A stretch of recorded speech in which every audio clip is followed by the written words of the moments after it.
This is the Little Moments Count radio podcast, created in partnership with community radio stations throughout Minnesota.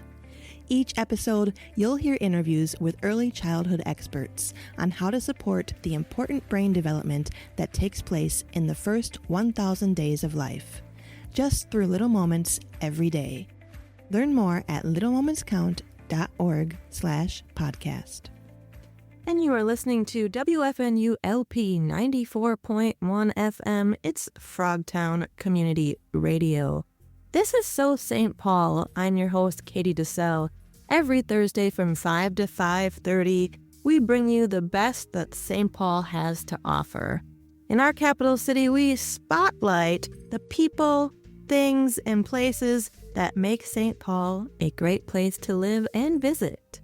I'm very excited because today on So St. Paul, we have, among many things, a very talented author, educator, Rondo legacy is Dr. Artika Tyner.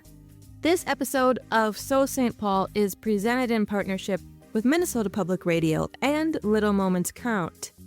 Little Moments Count is a statewide collaborative focused on helping parents and caregivers learn about the importance of brain development in the first 3 years of life. Nearly 80% of brain growth happens in the first 1,000 days, and small moments of interaction like talking, playing, reading, and singing help create the pathways that build a child's brain during the early stages of life. More information is available at littlemomentscount.org. Today's guest, Dr. Artika Tyner, is a passionate educator, author, who is a sought-after speaker and advocate for justice. Dr. Tyner is the CEO of Planting People, Growing Justice Press and Bookstore. They promote and publish books that encourage and empower children to find joy in reading. In recognition of her leadership and service, she is the recipient of more than 24 awards that include Women in Business, American Small Business Champion, International Educator Citizen, Attorney of the Year, and American Bar Association Difference Makers. She's been featured in a variety of media outlets. She's a prolific, award-winning author of adult and children's books. She serves as a global citizen by supporting education, entrepreneurship, and women's leadership initiatives in Africa. She does so many things. She's from right here in Rondo. Welcome, Dr. Artika Tyner. Can you start off? Can you share some of your background and what inspired you to become an advocate for early childhood education and social change? My background, I always start with, I'm a proud daughter of the Rondo community. When I reflect on my family history of 5 generations of our family living in that sacred community called Rondo, that's the foundation of everything that I do. It's where I learned those Rondo community values of hope, faith, unity, perseverance. I was shaped by the Rondo community. Everything I can think about, it starts with Rondo. On how I was raised, sometimes it sounds cliche when we say it takes a village to raise a child, but I experienced that from Walker West Music Academy to Thelma Buckner and her youth program. So I always like to start with Rondo because what roots a child in their experience is family and community. And community is just an extension of family. And so my hope when I think about my work is that I can live out that legacy of how the community elders supported me and helped to foster my learning, my growth, my leadership. So it starts for me in the beginning of Rondo. But what draws me specifically to early childhood education and education as a whole, in my family, I was either destined to be a preacher or a teacher. That's what our vocation has been from the beginning of time. So I have the best of both worlds in the sense that I've been a law professor, early childhood educator for a number of years. And the preacher side, what they were really talking about was the vocation and service and activating your faith in meaningful ways. And a simple notion of how do we leave the world better than how we found it? And that's really influenced the way I interact each and every day, what I prioritize, what do I seek to accomplish. So those pieces of family and community shaped who I am and ignited my passion on being involved in ensuring that there are wonderful educational opportunities for everyone, because I had a remarkable educational experience. Sometimes I pinch myself like, was that real? I had music lessons at Walker West Music Academy. Since I was a very little young girl, I had access to science through the Science Museum of Minnesota. I had vacation Bible school through Mount Olivet Baptist Church. I had a Chinese immersion program at Highland Park. I had all these wonderful, enriching experiences since I can remember, and they shaped who I am today. Great. Thank you. And you mentioned the importance in your life about the kind of the elders teaching you and how that has affected you and helped you learn and grow. Can you talk a little bit more about the importance for intergenerational learning between elders and young people? Yes, intergenerational learning has been at the center of my own experience and our work at our nonprofit, Planting People Growing Justice Leadership Institute. And the reason why I say that, that's simply how I was raised. I was raised with an extended family in my home. My day-to-day learning primarily came from my grandparents while my mother was at work. My grandfather was teaching us everything from in our family business.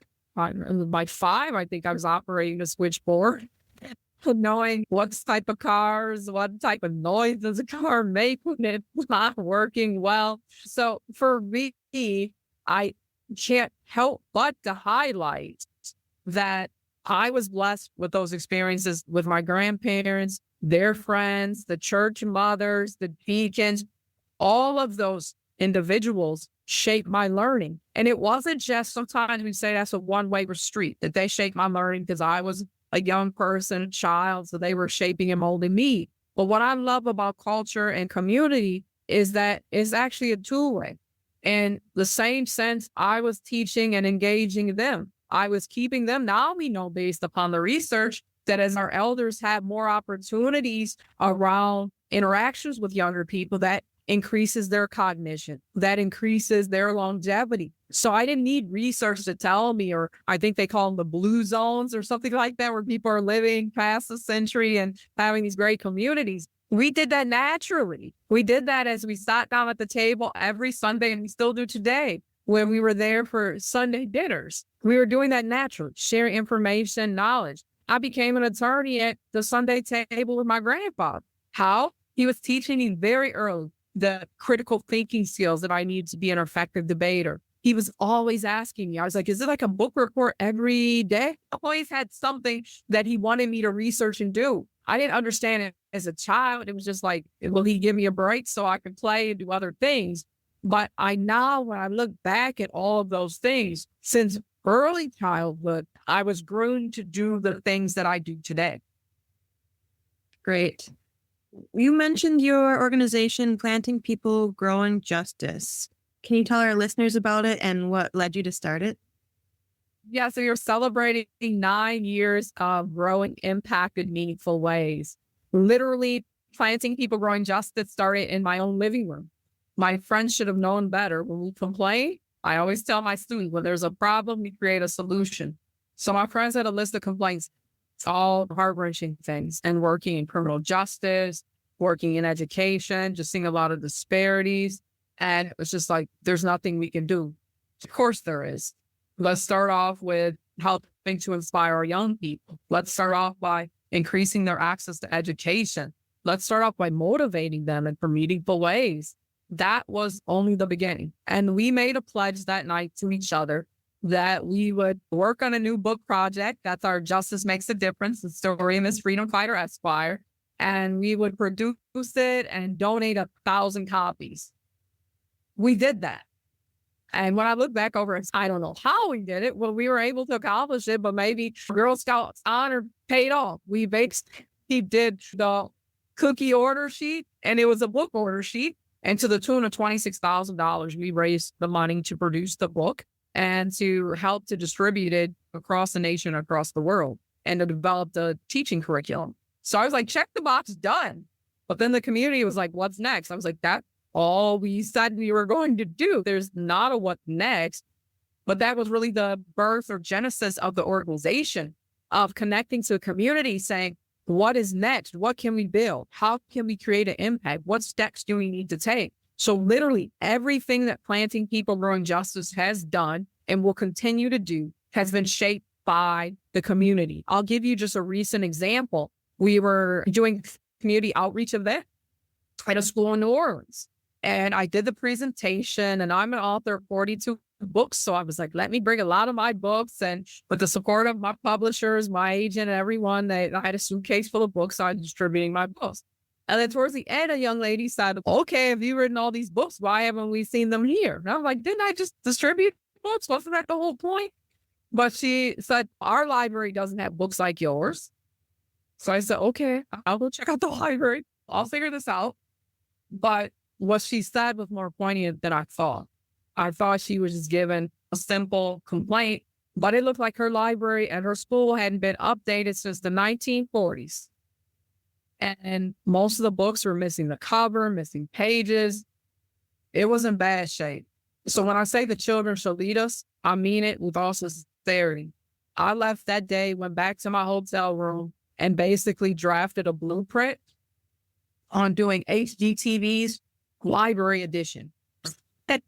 Came back to Minnesota, started talking around, found a wonderful interior decorator and designer, Dusty Dembley. I said, we don't have a big budget. We're a small grassroots nonprofit, but if you believe in me, we can make a difference together. And I told her, eventually HGTV will be knocking at our doors. No one thought about how to remodel and make sure a library is more accessible and more engaging. We did that. And in fact, that particular library I'm referring to as our first project was at St. Peter Claver in our Rondo community. And we took it a step further. We dedicated it to one of our sheroes, Dr. Josie Johnson, who's known as Minnesota's First Lady of Civil Rights. So the kids then had a chance to learn about Dr. Josie Johnson's legacy, while at the same time having access to the books to inspire them to discover the joy in reading.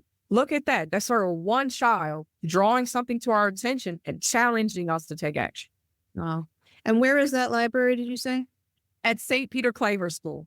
Oh. Right here in Rondo. Great. And the book that you mentioned that kind of started this all off, what was the name of that book? And can you tell us a little more about it?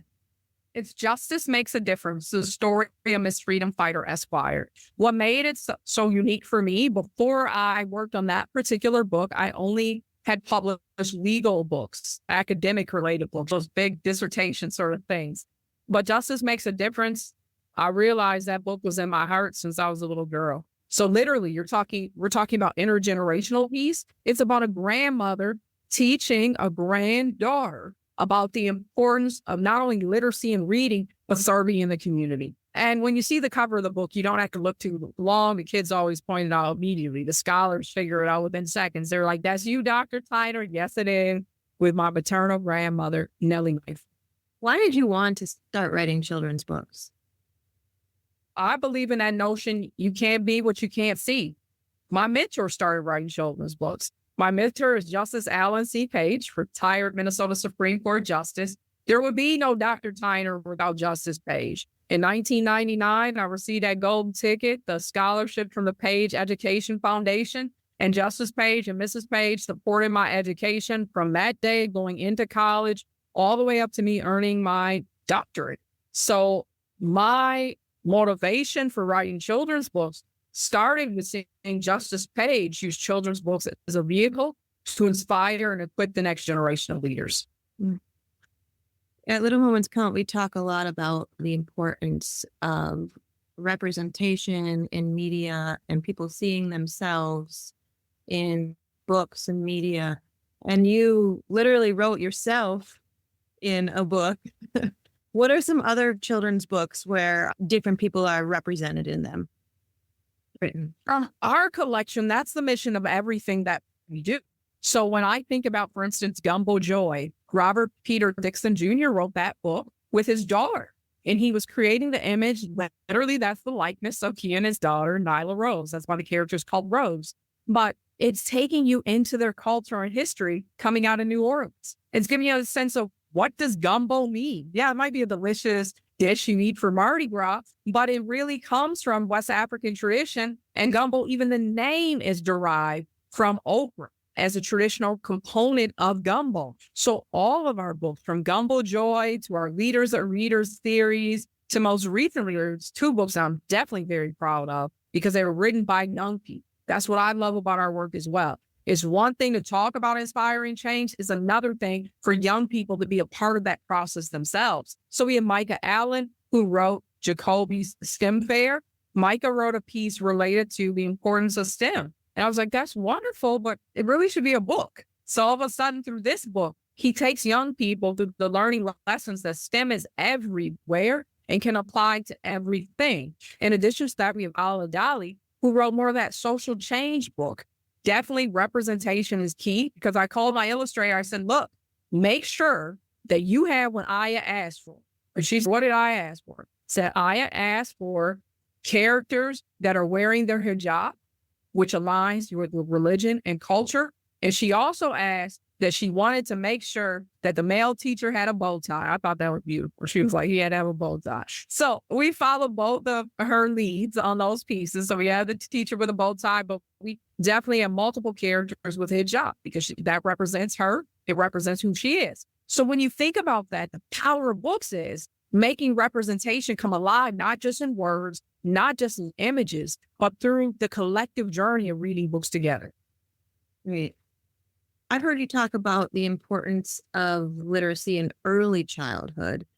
What statistics do you find most compelling when advocating for increased reading proficiency among young children? The most compelling research or data point that we cannot ignore is 80% of the brain is developed by age 3. It's vitally important for us to be thinking about that. That means that every opportunity, every moment can be transformed into a learning opportunity for growth and impact. I just remember as a little girl, I learned math working with my mother counting macaroni. And in our culture, good fortune comes from black eyed peas, especially around New Year's. I would count the little black eyed peas for mother. So all those experiences, I thought it was fun and just bonding with mother. But those experiences early on, she was getting my fingers moving. She was getting me to think critically. So that's that cognition piece. We were developing language and communication in the kitchen together because she's next we boil it, next we do this. So she's telling each step. And more importantly, it also became fun. So it was like that play-based learning all in the kitchen. And notice I didn't say, because oftentimes parents tell me, well, I can't afford all those teaching tools that you're talking about. I didn't name anything that costs anything outside of our day-to-day budget. Mother was using all the things that were in our house. Literally, mother taught us very early on. She sewed all of our clothes. So we learned some skills early on of picking out our favorite button, how to sew, how to cut out patterns, all those pieces. So mother had the most inexpensive early childhood learning center on the planet. She used everything she had in our house. So in that way, as you're seeing more outdoor learning, forest schools, all these other models, what they're telling us is learning can happen any and everywhere. Let's do it early and often, and we don't have to wait. When I first started more of my work specifically targeted around early childhood education, I was shocked how many people said, oh, I don't have to worry about that until my child's in kindergarten. So come again? No, learning starts in the womb. We just continue it as a lifetime journey. So let's build out and let's normalize this experience of learning being a family-friendly activity, a community engagement activity, and something that is related to our precious time with our children. That's great. I know we talk a lot about at Little Moments Count, the singing, playing, just those everyday activities that can create these brain growth moments. How about like with reading? What can parents do to help their children foster a love for reading? Are there any tips that you can offer parents and caregivers for that? The first thing is you can model. I knew that books were an important piece of not only my learning and entertainment from my mother. I can watch my mother still yet today, her daily routine. She's going to start by reading her women's devotional Bible. I know she started her day there. And then from there, she's going to, by midday or evening, read another book just for leisure or pleasure. I want young people to see us reading and engaging on a learning journey. I want young people to see. My mother brought it into our day-to-day home life. We're reading the newspaper together. Mother wanted to make sure you're talking about representation. She subscribed to Jet, to Essence, to Ebony, Black Enterprise. I saw myself on the pages of the materials that were in my home. In addition to that, we always had a newspaper subscription. That way we could read the newspaper together as a family and talk about the issues happening in the community. So first, I would say creating the atmosphere and modeling the way. In addition to that, I would say, let's read together. What would it look like if we had a weekly book time, story time in our households? What would that look like? I didn't say daily because not everybody can meet that demand, and I don't want to create intimidation if you can't meet the demand right now. But what if we start off weekly? If you have the access, the time, and the resources, daily would be wonderful. But what if you start off weekly and work your way up to daily of having family story time? Maybe that also includes a visit to your local bookstore, your local library, but connectivity on building reading as a culture, a habit, and something that's not punishment, something that's not homework, something that is really an opportunity to bring meaningful joy and bring meaningful opportunities to come together. And that's what I'm after. I want to create a culture of reading. I want to know that my work has been achieved. And I'll tell you one day when it stood out to me. I was doing a book presentation and an author visit at a school. And every time the young people always do 3 questions at the end. And 3 questions can go, you can imagine with our young folks, it could go many different directions. But there was one young person, she didn't have a question. I was like, no, what's that question this time? She said, no, I have something to tell you. I was like, oh, okay, that might be worse than some of the questions I get. What do you have to tell me? She was like, I want to be a reader just like you when I grow up. And I was like, what? I'll never forget it. If I don't hear any other compliment the rest of my life, that was enough for me. That was a school that's struggling academically, that for one young person to say, just you being in our presence, just you sharing our books, just you showing the joy and happiness related to reading, you want to join in and embark on a journey of being a lifelong reader, it was worth it all. Oh, that's powerful. It's amazing, these little moments that we don't think mean much to us, or maybe we're not thinking it's getting across to these young people, how they take that, and that can change their whole lives. I appreciate that. Another example, this is a recent example. I was at an event last week, and a parent came up to me and said, I knew that was you. And I'm like, oh, what is this related to? You knew it was me. What exciting things are you going to talk about? Thank you for all you did for my child. I was like, tell me a little bit about your child. Said, you visited my child's school. And my child's been talking about you ever since. It's been years ago now. But ever since, my child talks about you all the time. And I was like, what? And then that classroom that made me that memorable. The fact that I was someone that followed my passions. Because before that, the parent's point was the child was taught to find one career following. But she said, still today, my child tells me if Dr. Tyner can be a lawyer, an author, a community leader, business owner, all these different things, I can be all that I ever dreamed of and more. And you're talking about tears and you need some Kleenex. I was like, I had no idea. I just go in the classroom, say what's on my heart, and try to be a blessing. But to hear that was a powerful affirmation of what we need for our young people, to be inspired, to be their best self. What great feedback and motivation to keep doing what you're doing. Let's see. Could you share some strategies? Oh, wait, I want to ask this one. Sorry. Let's do it. We only have a couple minutes left. Okay, as someone who's deeply involved in the education field, what changes or improvements would you like to see in early childhood education to better support reading and literacy initiatives? The changes that I would like to see is first making early childhood education more accessible. We talk about it and we work on it through every legislative session in one way or another. But I would like to see early childhood education be available, yes, in the traditional sense of learning centers, but I also would like to see early childhood learning opportunities available in our homes and communities. And when I think about that related to reading and literacy, that's why we created our Leaders or Readers program, to bring that level of engagement directly into the community, where it's basically a festival of learning for the entire family that's focused on literacy, provides key community resources, and helps to inspire the family with the tools that they need to continue learning after the event and beyond.